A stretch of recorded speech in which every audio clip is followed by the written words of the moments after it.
This was a Rocky movie happening in front of my very eyes. And my first question to you, Tyson, how did you get up? I didn't care about boxing, I didn't care about living, I just wanted to die.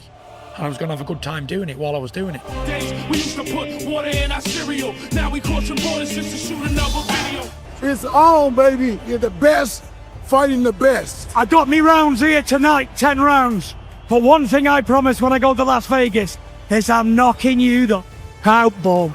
The 12th round, Deontay Wilder loads up one punch. That's all he needs. That's all he's ever needed. The referee counts 8, 9, and then something impossible happens. A man who was just dead stood up. But this isn't about that moment. It's about what Fury did next, and why it was the most dangerous thing a giant has ever done inside a boxing ring. Because the most terrifying fighter in the world isn't the one who hits hardest. It's the one who makes you miss. Before we talk about Tyson Fury, we need to understand exactly what he walked into.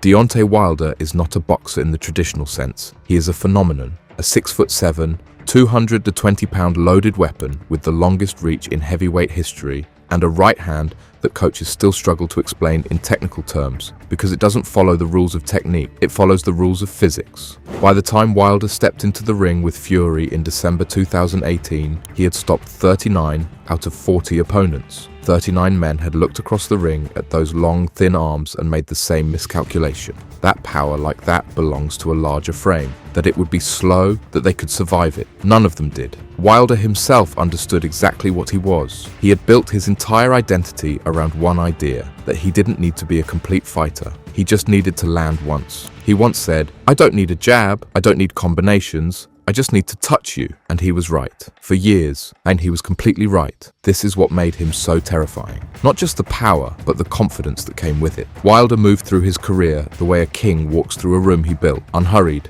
unquestioned. He had never been seriously challenged. And that, more than anything, would become his greatest vulnerability. The arena was already a stage. Wilder just didn't know. He wasn't the lead. It's on, baby. You're the best, fighting the best. I got me rounds here tonight, 10 rounds. But one thing I promise when I go to Las Vegas is I'm knocking you the out, boom. Nobody took Tyson Fury seriously. That was the plan. From the outside, Fury looked like chaos. A 6'9" traveller from Manchester who sang opera in the ring, called himself the Gypsy King, and had spent 2 years before this fight eating himself to 400 pounds while battling addiction and depression. Think about your family and your little boys and girls growing up with no father. And I thought, that day, I'll never, ever, ever try or think about taking my own life ever again.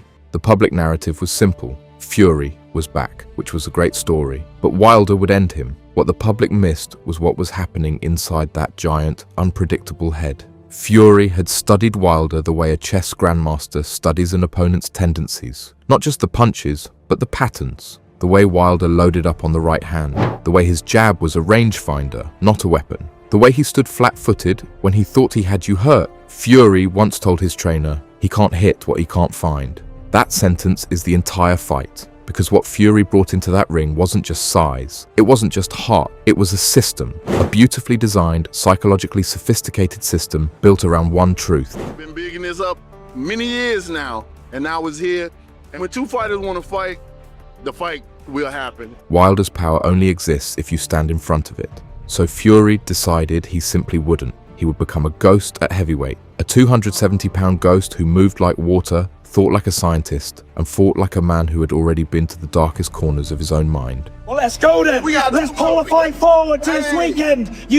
Even after all the time off, you cannot beat me. And came back with something. A man like that is not afraid of getting hit. He's already survived worse. The first round told you everything if you knew how to read it. Wilder threw his right hand early, a statement, a reminder of what this is. It missed by 8 inches. That not because Fury was lucky, because Fury had already moved before the punch arrived, reading the shoulder drop, the weight shift, the micro-telegraphing that Wilder had never needed to hide before because nobody had ever lived long enough to exploit it. Round after round, Fury made the biggest puncher on the planet look ordinary. He clinched when Wilder got close, neutralizing the power. He used his length to smother combinations before they could build. He threw his jab not to hurt, but to interrupt, to break Wilder's rhythm, to make him think, to pull him out of the automated violence he had always relied on. And then, in the middle rounds, Fury did something almost cruel. He started talking. Nobody heard what he said. Nobody needed to, because Wilder's face said it all. For the first time in his professional career, and Deontay Wilder was uncomfortable. Not hurt, not losing on points, just unsettled. And for a man whose entire game is built on certainty, on the inevitability of his own power, uncertainty is a cage. The arena was a courtroom, and Fury's movement was the evidence. 12th and final round. Then came the 12th, the punch we already told you about, the one that should have ended everything. In that moment, I grazed him. It wasn't a knockout punch. every narrative about Tyson Fury, the comeback kid, the survivor, the showman, condensed into a single image. A giant, unconscious on the floor of a Las Vegas arena, while the most dangerous puncher alive stood over him. Wilder had done what Wilder always does. The best boxer of a generation against the best puncher of a generation. Can you continue? You want to go? Except this time, someone got back up. He comes to life. Is he going to get up? Can he get up? What happened in those seconds between falling and standing, no neuroscientist can fully explain. How is he getting up? How is this man possibly getting up? Fury himself has said, I don't know how I got up. I just wasn't done. Can you continue? You want to go? But what happened after he stood up, that's where the story lives. He not only got up and came back, but then he started giving Wilder a beating. Because Fury didn't just survive the last minute of that round. He fought back. He moved. He made Wilder miss again. He took the near-death experience and metabolized it in real time, turning shock into fuel. The world what he can do under pressure. He can come back from the dead, fight to win until the final bell goes. The fight ended in a draw, a result most ringside observers called an injustice. Looked at Floyd Mayweather and I said, what have you got? And he laughed. Easy, your man, easy, as if to say, what are you even asking for? The decision is a split decision draw. We felt like we was up in that fight.